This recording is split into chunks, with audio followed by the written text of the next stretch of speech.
Welcome to EPG Pathashala. My name is Vidya-mitra. I am on the teaching faculty of the Department of Linguistics at Osmania University, Hyderabad. My lecture relates to course number 10, Psychoneurolinguistics, module 14 on bilingualism. To characterize multilingualism in countries of South Asia and in India, let's take sequential bilingualism. Acquisition and mastery of one's native or home language first and then going on to learn another language is what is called sequential bilingualism. And this is what happens in most parts of the West. So sequential bilingualism is the norm in most parts of the West because people with their own home language, Italian, German, Russian, whatever, when they migrate and settle in America or UK, they start learning and using English as a second language. So they're sequential bilinguals. So they're German English bilinguals, Spanish English bilinguals, Italian English bilinguals, and so on. So this is what is called sequential bilingualism, and much theorizing on the topic of bilingualism took place in relation to this notion that you have a native language and then you go on to acquire a second language primarily through instruction and use that second language in limited domains. The second concept we need to critically look at is age of acquisition. When one is dealing with sequential bilingualism, it makes sense to talk about when did they start learning and using the second language. So, age of acquisition meaning when did they arrive in the new country where they have come to settle? Where were they born and when did they come to this country, to the host country, and when did they start using the dominant language of that country?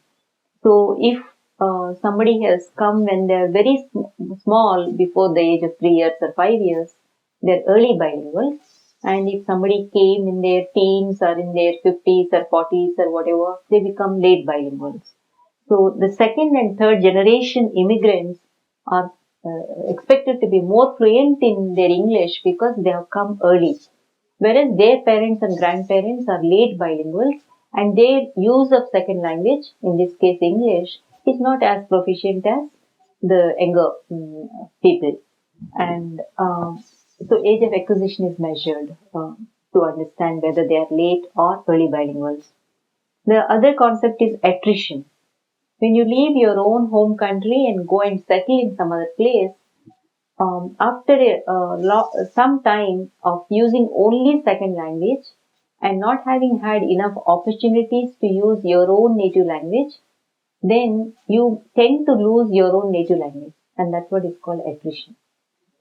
So, since opportunities for using your native or home language are limited in countries where that language is not the primary language, you will experience some amount of loss initially in writing and gradually even in speech. You are not able to use your own mother tongue as well as you were using earlier, and this is what is called attrition. Then the focus on proficiency in second language. The problem with this concept is that the underlying assumption is we should measure the proficiency in second language, keeping the English monolingualism as a norm. That is, everyone who's speaking English is trying to become native-like. That's the assumption that in recent years it is being questioned. But whether one is using the idea of this is somebody is not proficient if they are allowing their native language to influence their English, their second language. So the terms like interference is used to say that somebody who is not proficient in English are those who are allowing their native language to influence their second language. So in other words, there is a monolingual norm that determines language proficiency. What about words and concepts like cognates, interlingual homographs? Cognates are words that are there in two different languages, they share their orthographic form as well as their meanings.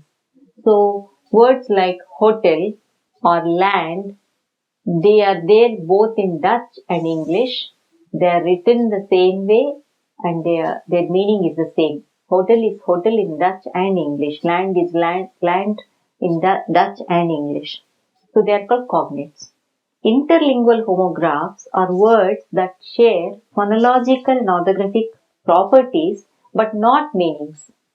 Okay, that is, in Dutch, you do come across a word like room, which is room, but it means coffee in Dutch. It doesn't mean room the way it means in English. Stem in Dutch means voice. So at meaning level, they are not the same. And these are called interlingual homographs because in written form they are similar but not meaning wise.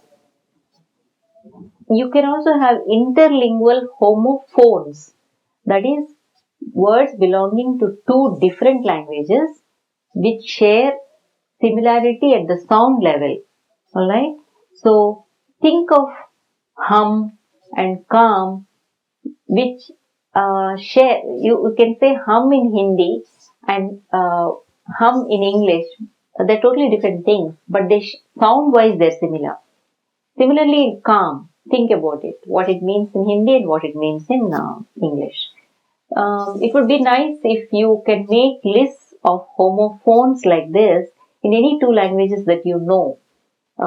Because eventually when we are doing psycholinguistic experiments in language processing, homophones are useful as test material to see whether processing is different for homophones or interlingual homographs or whatever.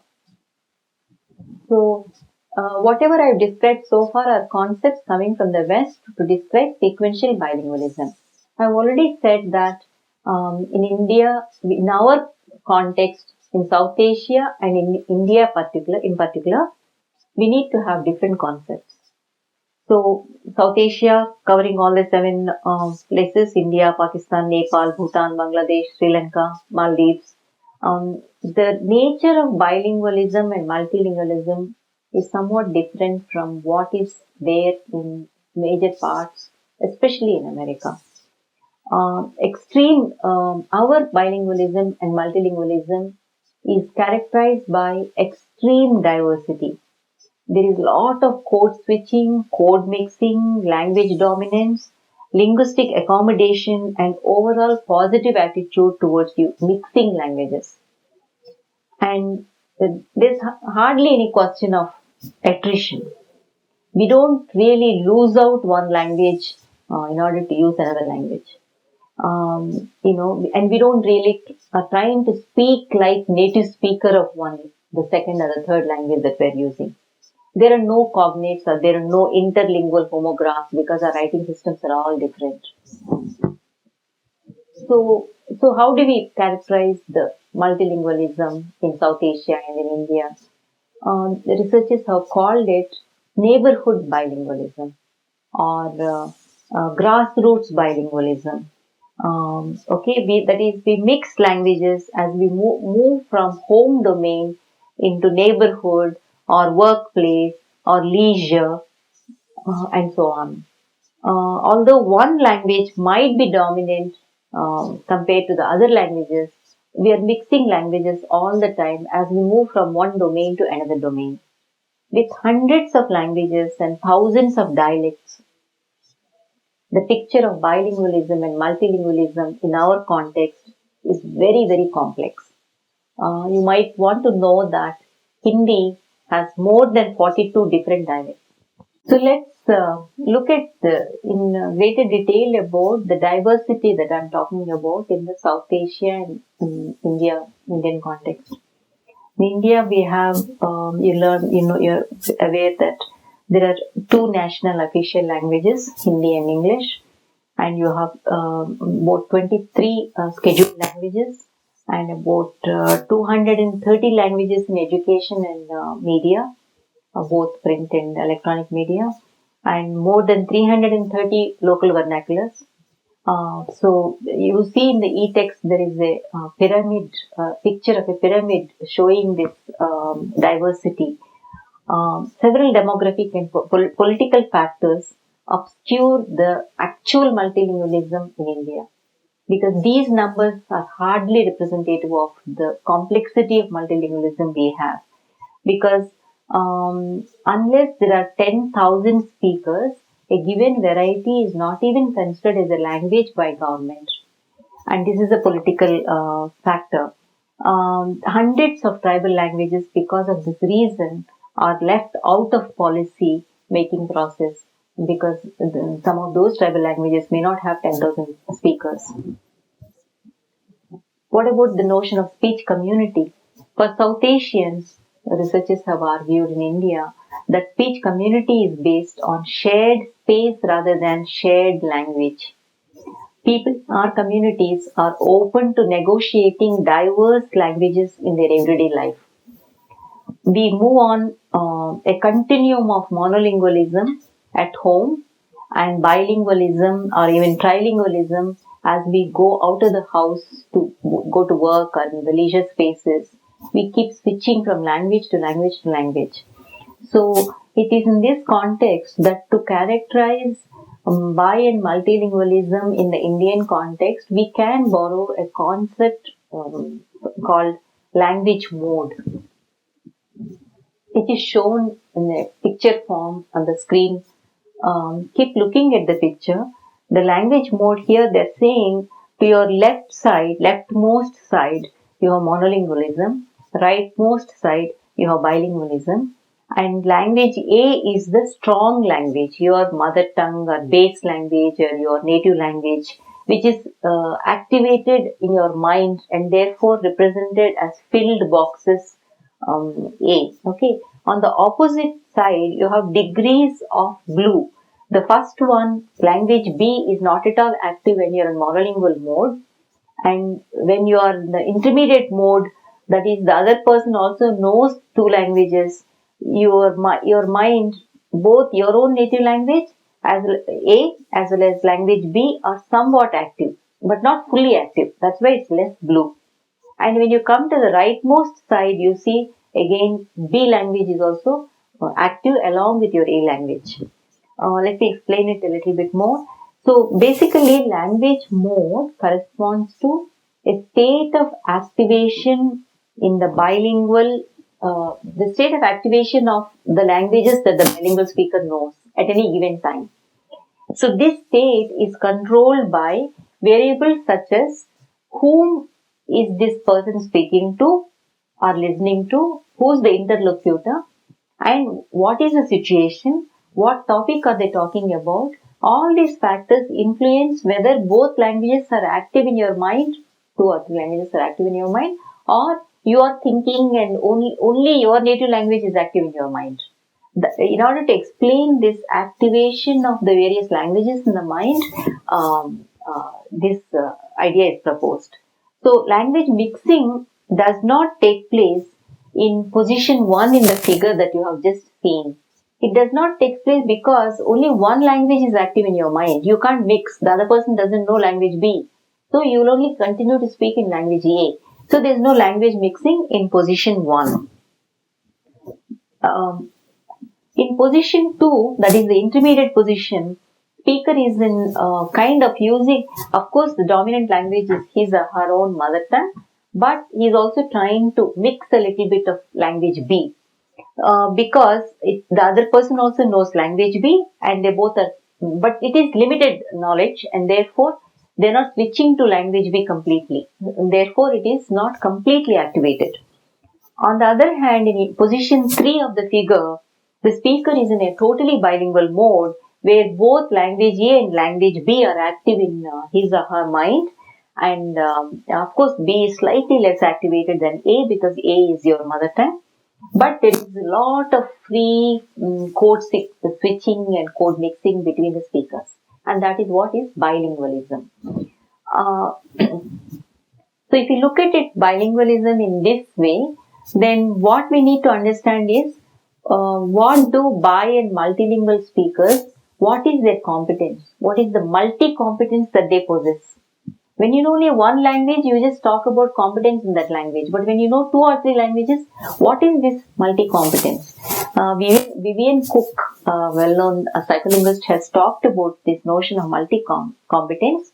And she says that it reflects knowledge of more than one language in the same mind. And one can test this multi-competence using online tests of language processing. And also, many psycholinguists argue that bilingualism is not a categorical concept. That is, you cannot classify people into bi or mono. It's not two-way distinction. There are degrees of bilingualism. So, language acquisition. Now, the next point is, okay, these are some of the concepts surrounding bi and multilingualism, both in the West as well as in the Indian context. Now, moving on to the notion of what are the implications of this to understanding language acquisition. Now, researchers have shown infants as young as 0 to 4 months are able to, discriminate speech sounds by looking at face and by listening to the speech spoken to them.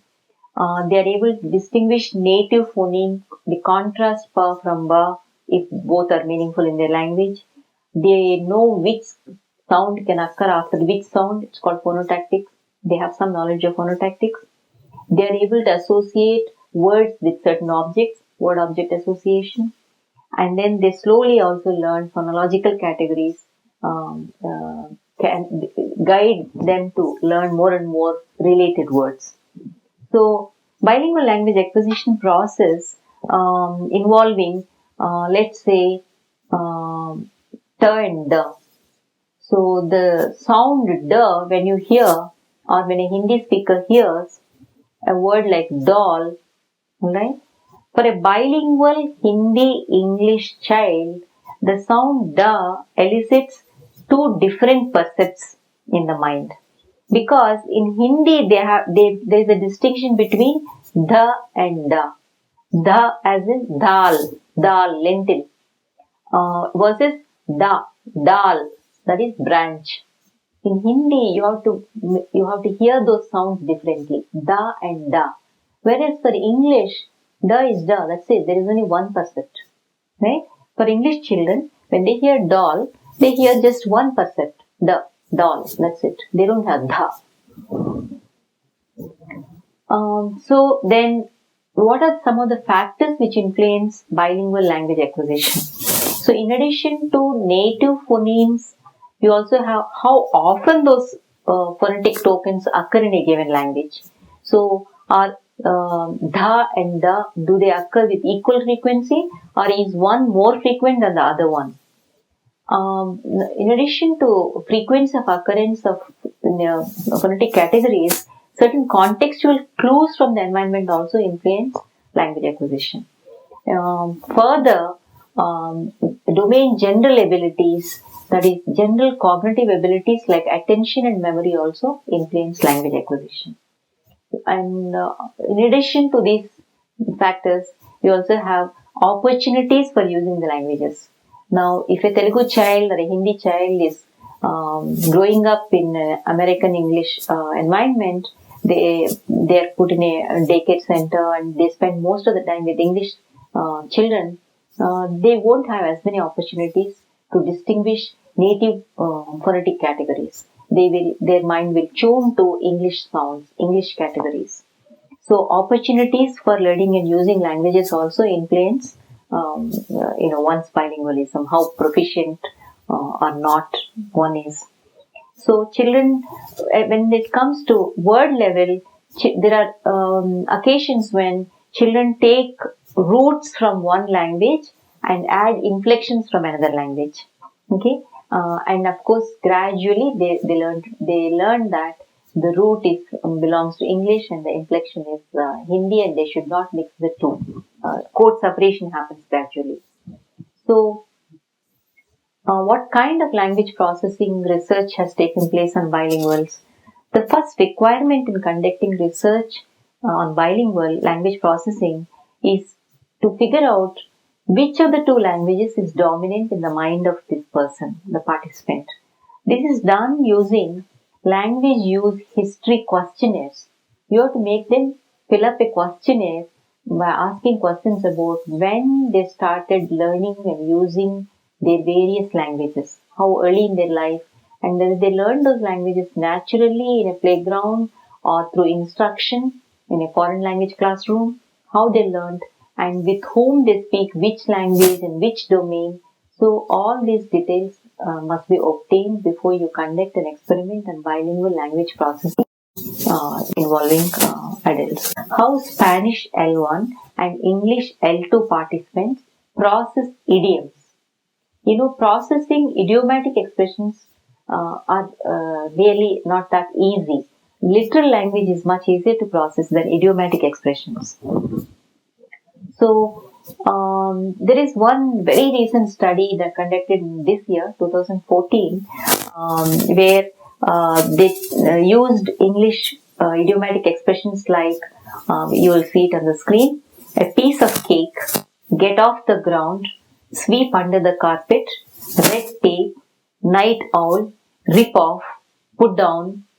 These expressions have both literal meaning as well as figurative meaning. Whether one can grasp figurative meaning depends upon when one has learned English. So, late bilingual, if one is a late bilingual, they might think of the literal meaning, but if one is an early bilingual, they have been exposed to English for a long time, they can access both literal as well as figurative meanings. So, there are ways of testing online comprehension of idioms. So, in this study, for instance, they used eye tracking methodology, and they used both early and late Spanish-English bilinguals, and they monitored their eye movements and duration of fixation were recorded while they were reading ambiguous English sentences containing idiomatic expressions. Results of this research reveal that literal meanings were activated faster in less proficient, that is, bilinguals. On the other hand, supportive context, if suppose the sentence gave some clues, it influences the eye movements also.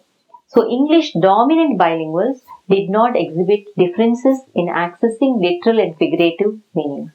So, if they were early bilinguals, they were able to access both literal meaning and figurative meaning much faster.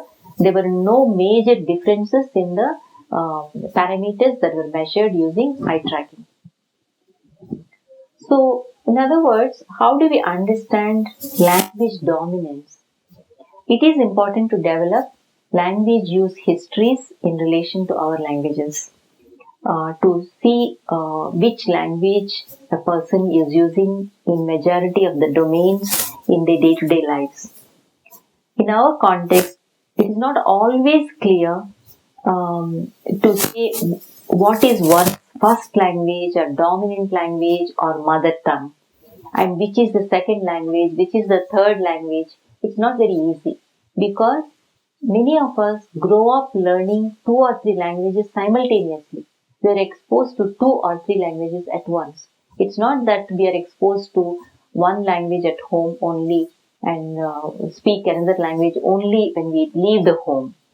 So, if we are able to differentiate bilinguals into proficient and less proficient groups, we can begin to conduct eye tracking studies of language processing in relation to Indian languages.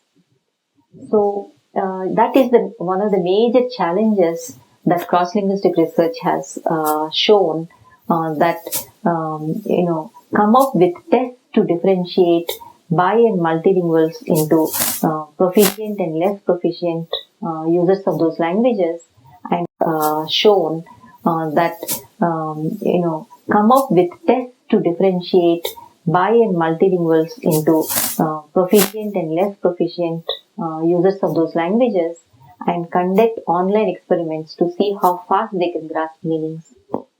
So, to conclude today's lecture, I have tried explaining some of the concepts which dominated the field of bilingualism based on English speaking countries. But I pointed out that in South Asian context, and in particular in the Indian context, some of those concepts are irrelevant or not adequate, and that we need to go beyond talking about L1 and L2 as though they can be separated easily. And we have to come up with tests of establishing dominance in our language. Thank you. Now, if you have any doubts, please consult the e-text and the additional readings provided in the content.